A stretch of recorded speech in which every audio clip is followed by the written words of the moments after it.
Alright, guys, so it's like Christmas all over again. So today we got the PLB. I know it's backwards and what you guys are seeing, but so this is a personal location beacon. This actually goes inside the life jacket. Just it's like an emergency beacon. So if I set it off, hopefully it goes off for 24 hours. So hopefully, rescue will be able to find me. I got it out. Come on.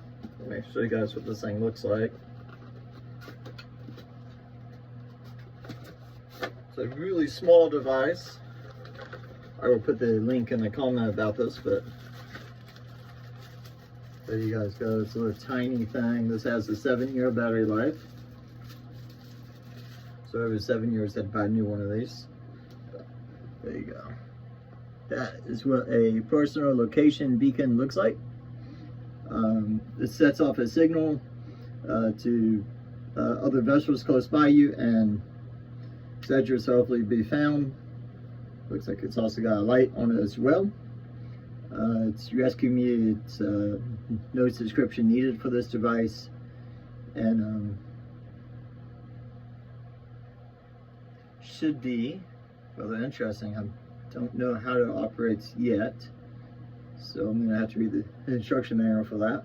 But that will go inside the life jacket, which hopefully we're gonna be getting in a few days. I was hoping it's gonna be today, but maybe not. But we're getting all the pieces together, so there you go. We got the e-bulb, we got the PLB. Those are 2 safety devices, and then we have our next one.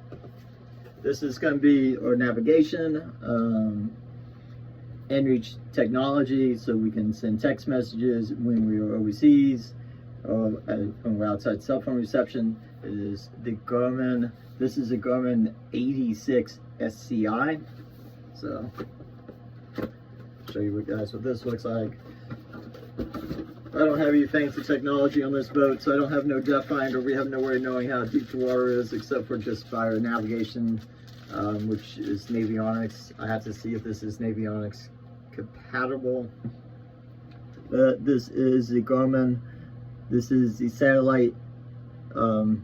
It operates off satellite, so we'll be able to get weather updates no matter where we are, and also be able to send custom text messages.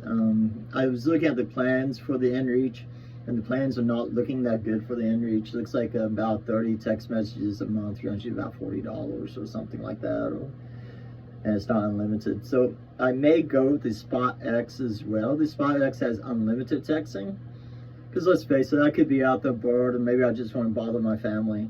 But anyway, this is the navigation. This is what we'll be using for navigating and for getting the weather information, so we can plan our day accordingly, so we'll be able to know when to go and everything. But one of the cool things about the inReach feature on board this particular one is it does allow a picture or two, and I think a 5-second video a month. So that's gonna be pretty cool. That if I'm anchored out someplace remote, that I can send a picture of what it looks like so my family can see. Otherwise, you're just limited to texting, unless you're super rich and you can have the Starlink. I will not have Starlink. I will not have an emergency life raft. I will not have an immersion suit. Someone mentioned maybe a survivor suit. I'm gonna look into that, but I do have a pretty good foul weather gear that I'm going to be using, so we'll see how that goes. But I have good bottoms. I just need a good foul top. So but that's a 2 for that. And then I mentioned I do have the foul weather equipment given to me by my friend, so these will give me the bottoms to the, I know I'm always real short, so, but when we're sailing it's going to be cold, so we will need something warm. This is going to be my bottom pants, and they do fit nicely, so this will keep me dry and allow me to keep warm, so I'll be able to do that. I just need a good top, and then I'll figure out what to do about the shoes and socks as well. So that's what we have right there, guys. So let me show you. This is the only safety equipment that this boat's going to have is the Garmin, the PLB, and the E-bar. Just that alone is, that's a couple $1,000 right there, guys. So this is another adventure on a budget, but safety is something that we do have to think about. All three of those devices have SOS capabilities. Not to mention also my marine VHF radio, which I have my handheld VHF radio, and then I'll also have one that's going to be installed on the sailboat itself with antenna that's up higher, so we'll be able to get further reach. But just this little tiny radio, when I did call the Coast Guard on this one, it did reach about 50 miles away, so this thing has really good range. Surprisingly, even the Coast Guard was surprised this little tiny thing had such great range. So we are going to have two ways to communicate, plus the in-reach communication, and then we got those three devices that have SOS. Can always call SOS, Coast Guard, Mayday, Mayday, or pan, pan, pan, whatever the situation may be, on the VHF. So there's multiple ways to contact, multiple redundancies to handle whatever happens. So that's, but we're still planning this trip. This is a pretty major expedition, and it's just me trying to work 6 days a week now and trying to plan the other day a week. It's a lot of information to go by. So someone else was asking what I'm using for my navigating, for my ocean planning. I'm going to put this in the description as well. It is the Cruising Guide to Central and Southern California by Brian Fagan. I will put this in the descriptions, but this is from the Golden Gate to Ensadia, Mexico. So it's just really, it's not really like, I don't know, it has lots of information about it. So it just kind of tells you about different anchorages, the plus and minuses, maybe what's available in town, and just kind of what to watch out for and what to avoid, you know. What are reefs we need to be more careful about, what the weather conditions are normally like. So it's not really like go to plan A, do 1, 2, 3, 4, 5 or anything like that, but it has lots of information, and I've heard it's a pretty good guide, so that's kind of what we're going by there as well. So we're making notes, reading the book, and trying to pay attention. And of course they sell in forums online as well.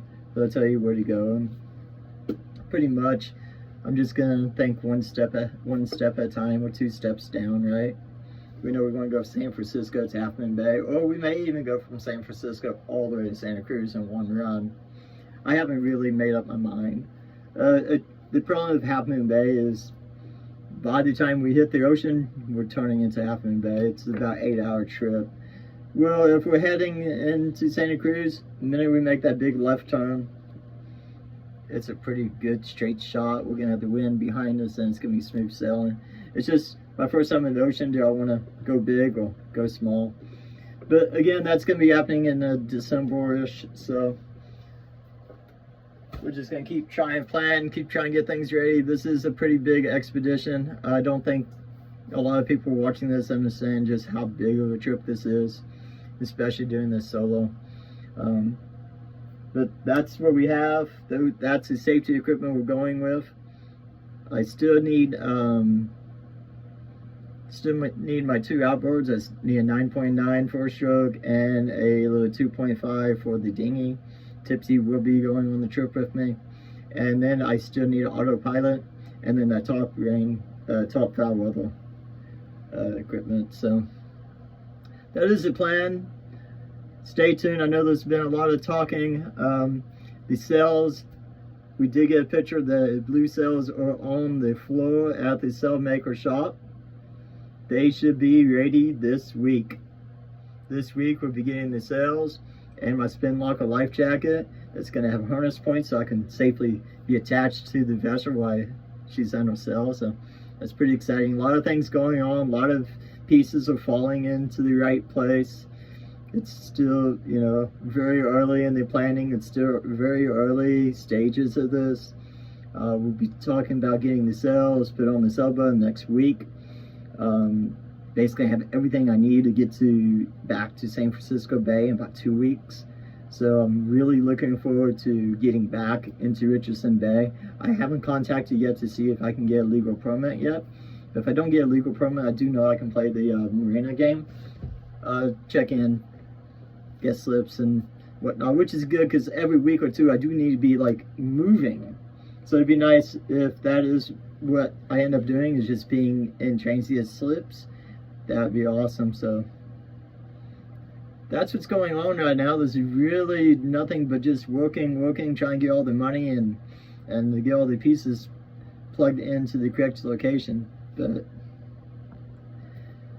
that's pretty much all I'm gonna say right now, guys. I know there's a few new subscribers subscribed. A few people I'm delivering to the food to. So hi guys, Antioch. This is Captain Phil. So I guess that's gonna be it for now. Just stay tuned. This channel is about to get pretty exciting once the trip gets underway. So that's it for now. This is Captain Phil signing out.